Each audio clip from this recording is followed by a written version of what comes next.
സന്ദീപ് വാര്യരുടെ കോൺഗ്രസ് പ്രവേശനത്തിൽ ചരട് വലിച്ച് AICC നേതൃത്വത്തിൻ്റെ നേരിട്ടുള്ള മേൽനോട്ടത്തിലായിരുന്നു പാലക്കാട്ടെ കരുനീക്കങ്ങൾ.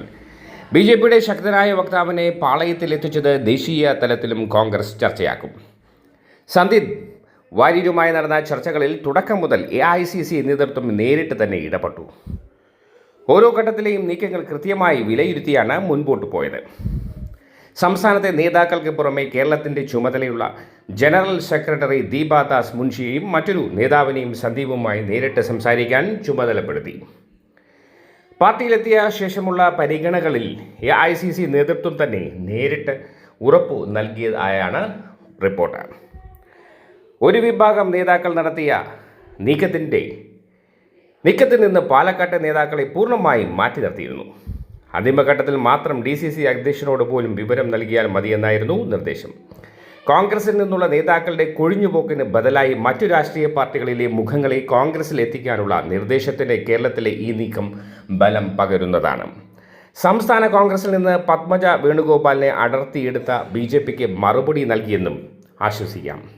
ഹരിയാന തിരഞ്ഞെടുപ്പ് വേളയിൽ ഫലം എതിരായിരുന്നെങ്കിലും BJP പാളയത്തിൽ നിന്ന് പ്രധാനികളായ പല നേതാക്കളെയും മറുകണ്ഠം ചാടിക്കാൻ കഴിഞ്ഞിരുന്നു.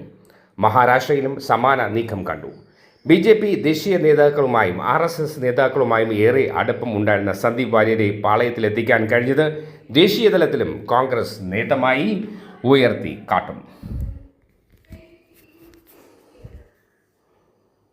സന്ദീപ് വാര്യർക്ക് പിന്നാലെ കൂടുതൽ BJPക്കാർ കോൺഗ്രസിലേക്ക് ഒഴുകുമെന്ന് മുസ്ലിം ലീഗ് നേതാവ് PK കുഞ്ഞാലിക്കുട്ടി. സന്ദീപ് വാര്യർക്ക് ഇനി വിശാലമായി മുന്നോട്ടു പോകാം. അദ്ദേഹം എടുത്തത് ശരിയായ തീരുമാനമാണെന്നും കോൺഗ്രസ് ഇനി നല്ല കാലമാണെന്നും കുഞ്ഞാലിക്കുട്ടി പറഞ്ഞു. വെറുപ്പിൻ്റെ കടവിട്ട് സ്നേഹത്തിൻ്റെ കടയിലേക്ക് വരുന്ന സന്ദീപ് വാര്യരെ സ്വാഗതം ചെയ്യുന്നുവെന്നും ക്രിസ്റ്റൽ ക്ലിയറായ ആളാണെന്ന CPM നേതാക്കളുടെ അഭിപ്രായം തങ്ങളും ശരിവെക്കുന്നുവെന്നും പ്രതിപക്ഷ നേതാവ് BD സതീശൻ. സന്ദീപ് വാര്യരുടെ കോൺഗ്രസ് പ്രവേശനവുമായി ബന്ധപ്പെട്ട് പാലക്കാട് UDF തിരഞ്ഞെടുപ്പ് കമ്മിറ്റി ഓഫീസിൽ നടത്തിയ വാർത്താ സമ്മേളനത്തിലാണ് അദ്ദേഹം ഇത് പറഞ്ഞത്. സന്ദീപ് വാര്യർ ക്രിസ്റ്റൽ ക്ലിയർ ആയ ആളാണെന്നും അദ്ദേഹം പാർട്ടിയിലേക്ക് വന്നാൽ ഹൃദയപൂർവ്വം സ്വാഗതം ചെയ്യുമെന്ന് MP ഗോവിന്ദനും AK ബാലനും MP രാജേഷും ഉൾപ്പെടെയുള്ളവർ പറഞ്ഞിട്ടുണ്ട്. അത് തങ്ങളും ശരിവെക്കുന്നു. കോൺഗ്രസിൽ ചേർന്ന് പ്രവർത്തിക്കാൻ സന്ദീപ് വാര്യർ പ്രകടിപ്പിച്ച താൽപ്പര്യത്തെ തങ്ങൾ സ്വാഗതം ചെയ്തു. വെറുപ്പിൻ്റെ കടവിട്ട് സ്നേഹത്തിൻ്റെ കടയിലേക്ക് വരുന്നതിനെ തങ്ങൾ സ്വാഗതം ചെയ്യുന്നു. പാലക്കാട്ടെ LDF സ്ഥാനാർത്ഥി പിണറായി വിജയനെതിരെ പറഞ്ഞതൊന്നും സന്ദീപ് വാര്യർ പറഞ്ഞിട്ടില്ല. BJPയിൽ കലാപം നടക്കുകയാണ്. അഴിമതിക്കാരുടെയും കള്ളപ്പണക്കാരുടെയും ഹവാല ഇടപാടുകാരുടെയും നേതൃത്വമാണ് കേരളത്തിലെ BJPയിലുള്ളത്.